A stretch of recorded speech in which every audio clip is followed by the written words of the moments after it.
जी, तो मतलब ये बाद में चीजें सारी की सारी दबा दी जाएंगी। ठीक है, मैं आलोक जी आपके मैं पास आता हूँ। एक छोटी सी बात को, तो गिरीश जी ने जो की ना वो बात चर्चा में है। मैंने बीच बीच में कहा कि वो अदानी को बचाने की कोशिश नहीं करेंगे, उनको जो करना है करे, वो कहेंगे मार्केट फोर्सेस से काम करेंगे। जो गिरीश जी जो कह रहे हैं वो कई लोग ये चर्चा जरूर कर रहे हैं कि जरूरत पड़ी तो उसको भी छोड़ दो, हम बचाएंगे नहीं, बचाने की कोशिश नहीं करें, ऐसा मैसेज शायद देंगे।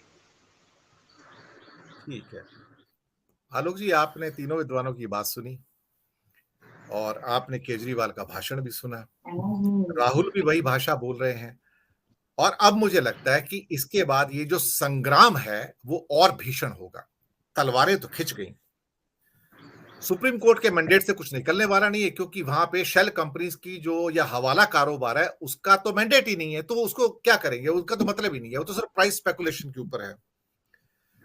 और कर्नाटक चुनाव सामने है, आज अनाउंस भी हो गए और 10 मई को इलेक्शन है, 13 मई को उसके रिजल्ट आ जाएंगे।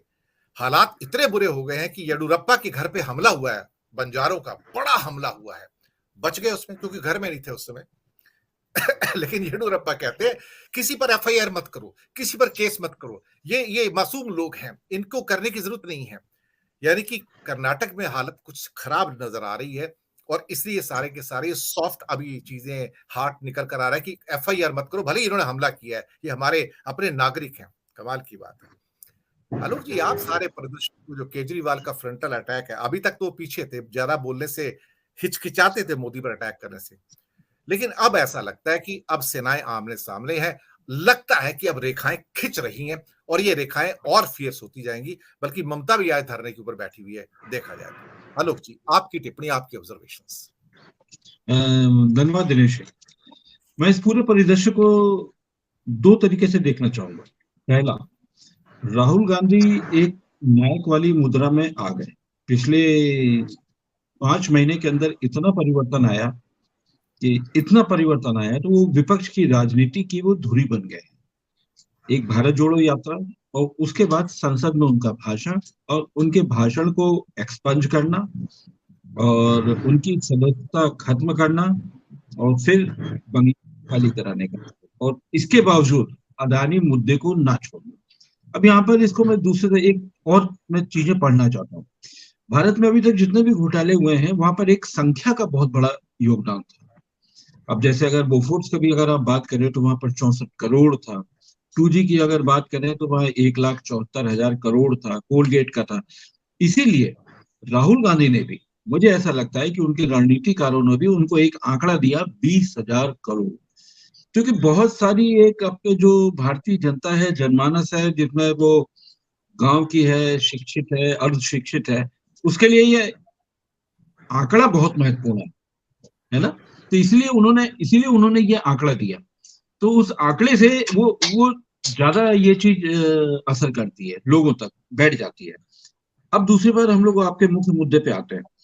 अरविंद केजरीवाल ने जो फ्रंटल अटैक किया वो बिल्कुल है, अरविंद केजरीवाल बेहद चतुर है।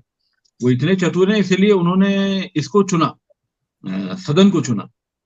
और एक चीज और है, उनको ऐसा लग रहा है कि अडानी का मुद्दा इस समय अब लोगों के दिमाग में, जहन में बसता चला जा रहा है, ये छाता चला जा रहा है। क्योंकि जो विपक्ष का जो एक अटैक है, कांग्रेस की जो एक रणनीति है, उन्होंने राहुल के निष्कासन के मुद्दे को थोड़ा सा पीछे की तरफ रखा है और फ्रंटल वो अदानी और जेपीसी पे ही लेकर के चल रहे हैं। निष्कासन उनके लिए बहुत बड़ा मुद्दा नहीं रह गया। अगर आप ध्यान से देखें तो जेपीसी अदानी और लोकतंत्र का खत्म होना, वो निष्कासन को वो लोकतंत्र के खत्म होने का पर्याय बता करके चल रहे हैं। अब ऐसी स्थिति में आप देखिए, अभी जैसे हमारे कई पैनलिस्ट ने भी ये बात कही है कि राष्ट्रवाद की भी बातें होंगी, तो अरविंद केजरीवाल किसी मामले में पीछे नहीं रहते। अगर वो राष्ट्रवाद की थी, 15 अगस्त में अगर वो तिरंगा, हर घर तिरंगा फहराने की बात थी, तो आप यदि याद करिए कि उसकी काट देखते हुए, काट के लिए उन्होंने दिल्ली में 500 जगह पर अपना तिरंगा फहरा दिया था। पीछे नहीं है वो बिल्कुल पीछे नहीं है। तो इसीलिए अब उनको लग रहा है कि राजनीति का जो घटनाक्रम है तेजी के साथ में घूम रहा है, अदानी बिल्कुल फोकस में होता चला जा रहा है।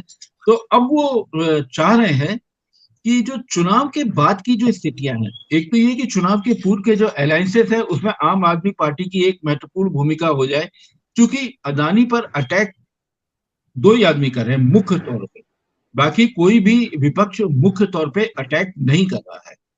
मुख्य तौर पे बैठक में शामिल हो जाना, प्रदर्शन में शामिल हो जाना, ये एक अलग है, लेकिन जो स्टेटमेंट अगर हो तो सीधे तौर पर कोई नहीं कह रहा है। ना शरद पवार कह रहे हैं, ना उद्धव ठाकरे का आ रहा है, ना ममता बनर्जी का आ रहा है, ना आपके पटनायक का आ रहा है, किसी का भी नहीं आ रहा है। तो इन्होंने देखा कि राहुल गांधी इसमें ज्यादा लोकप्रिय होते जा रहे हैं, शायद उन्होंने कोई अपना सर्वे भी करा लिया हो, जैसे आजकल चलन है राजनीतिक दलों का, बड़े गुपचुप सर्वे खूब कराते रहते हैं। तो अरविंद केजरीवाल भी उस धारा के सोशल मीडिया के उस सर्वे कराने में माहिर माने जाते हैं वो, तो उन्होंने करा लिया होगा। मुझे ऐसा निश्चित तौर पे ऐसा लगता है, मैं एक अंदाज लगा रहा हूँ कि उस सर्वे में निकल के आया हुआ कि अडानी वाले मामले में लोकप्रियता मिल रही है, राहुल गांधी एडवांटेजेस पोजीशन में आ रहे हैं, तो उन्होंने बढ़ चढ़कर सीधा लिया। तो बिना कैलकुलेशन के नहीं करते हैं, आईआईटी के आईआईटीएन है तो कैलकुलेशन में तो माहिर है ही, ये तो आप मान करके चलिए। तो ऐसी स्थिति में मुझे लग रहा है कि विपक्ष की धुरी बनने में वो एक महत्वपूर्ण भूमिका अदा करने की अपनी उनकी रणनीति मेरे को साफ समझ में आती है। यहाँ देखिए दो चीजें हैं, अभी तक ये नीतीश कुमार बाबू को माना जाता था, लेकिन इधर देखिए नीतीश बाबू के स्टेटमेंट बहुत ही शांत आ रहे हैं, बहुत ही ठंडे ठंडे हैं, कोई बहुत ज्यादा सक्रियता नहीं दिख रही उनके स्टेटमेंट में। लेकिन वो अब ये आ गए हैं कि राहुल गांधी को अकेला मौका न दिया जाए, मैं भी पढ़ा लिखा हूं और सारे लोग जानते तो हैं कि आईआईटीएन है। तो इस आधार पे वो घूमने की कोशिश कर रहे हैं। मुझे ऐसा लगता है विपक्ष की राजनीति में एक अपने को एक धुरी बनाने का उनका प्रयास है। दिनेश जी, धन्यवाद आपका। और दूसरे